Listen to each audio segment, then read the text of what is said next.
Welcome to the official YouTube channel for the Colin Cowherd podcast. Go on, hit the subscribe button. There you go, right down there. If you want to be among the first to hear my weekly takes, NFL, college football, more, right there. So I'm going to throw something at you that I think is fascinating. I don't think we've ever broached this topic.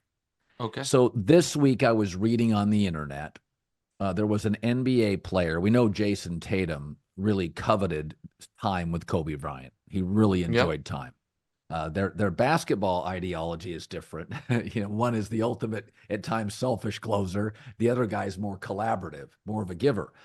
But it was a player talking about his career, and he said it was Klay Thompson who said, "I'm not here without Kobe Bryant. Like Kobe Bryant was my messiah.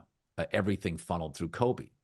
And it's really interesting. Since his death, people are often more willing to say that when somebody passes, to honor them, to say, God, that person meant so much to me. And we've heard lots of people say it. LeBron said it about Michael Jordan.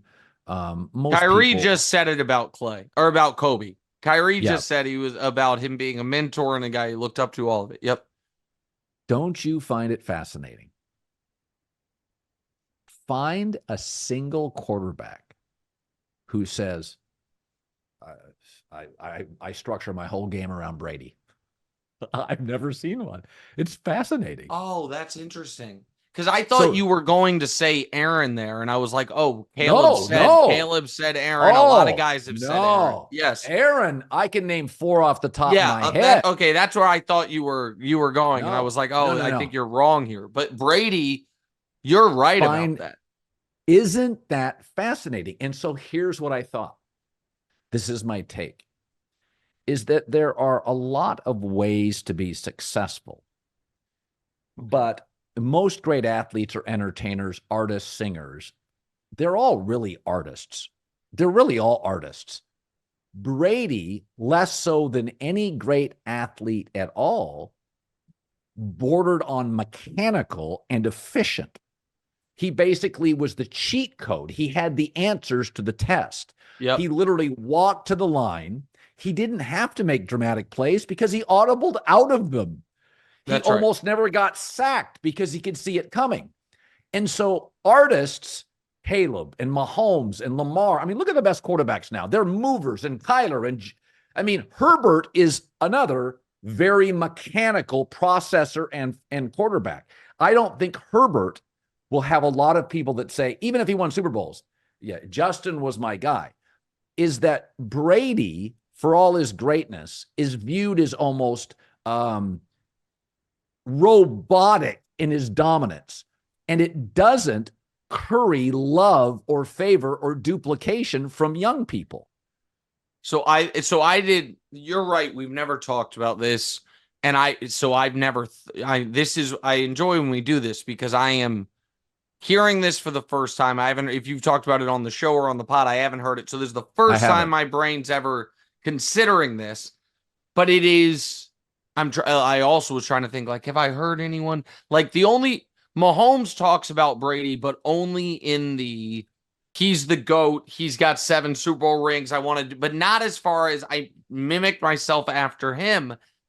So I wonder why that is, and what what you've landed on, I think is probably right, which is, now again, you're much better at the analogies than me, certainly on the fly, but there's a level of, like, when you look at the wealthiest people in world history, I don't know what the guy's name is, but the dude who started U.S. Steel is on the list. But the reason I don't know what the name is because, like, nobody's been like, that's who I'm going to be. But they say Steve Jobs. You know what I mean? They say, now Rockefeller did a lot. Elon Musk, those things. Rockefeller is probably because he put his name on a lot of things. But there is a level of that. I remember Brady being on your show around the time he went to Tampa, maybe a year after, maybe after he'd won the last Super Bowl in Tampa. I don't know. But I remember you talking to him about retiring. And he said, well, it's never been easier. He didn't use those words, but what his point, he said, well, the words he did use, I think, were, I have all the answers to the test now. Why would I stop taking it? I remember like that exact thing where he was like, I, like you said, I go to the line. I know exactly what the defense is doing. So I know exactly the play we have to be in, and boom. And it also, and this is a quote I've said to you before, but Seth Payne, who played in the NFL for a number of years, does radio now in Houston, and I worked with him there. He would talk about how offensive coordinators would leave the Patriots and think, oh, I can turn this quarterback into Tom Brady because, or a poor man's Tom Brady, because Tom Brady was not impressive from a measurables talent standpoint.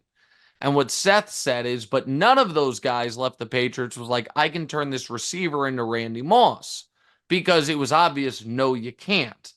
And his point was Brady's brain is Randy Moss's, and discipline is Randy Moss's 40 time and vertical. They just didn't, people, because you can't see it, people think, oh, Jimmy Garoppolo can do it because he's got, these guys can, Matt Castle can do it, but they couldn't. But even though the measurables were the same.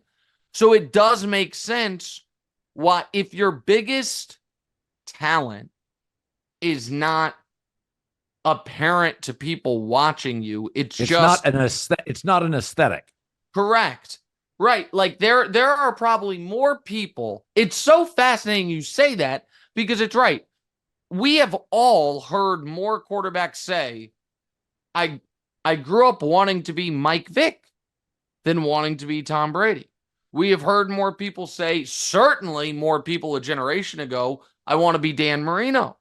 Then I want, you know what I mean? Then I want to be Brady. And Aaron is clearly generationally the guy that most wanted to be.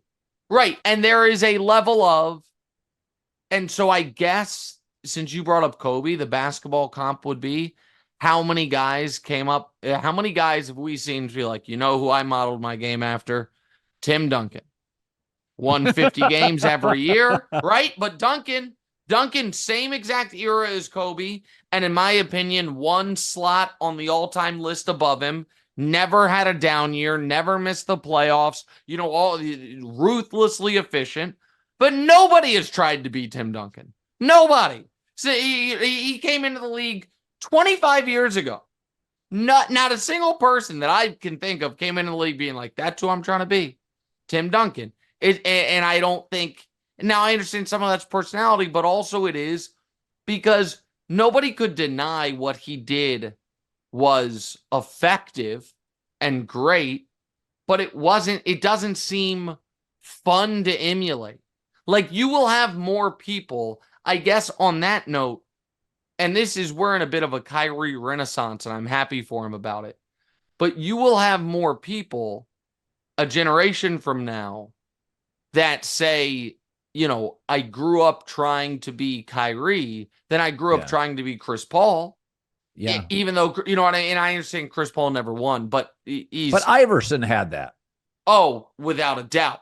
With an iconic, important, influential player, in a way a lot of guys who maybe were more successful weren't. That is interesting.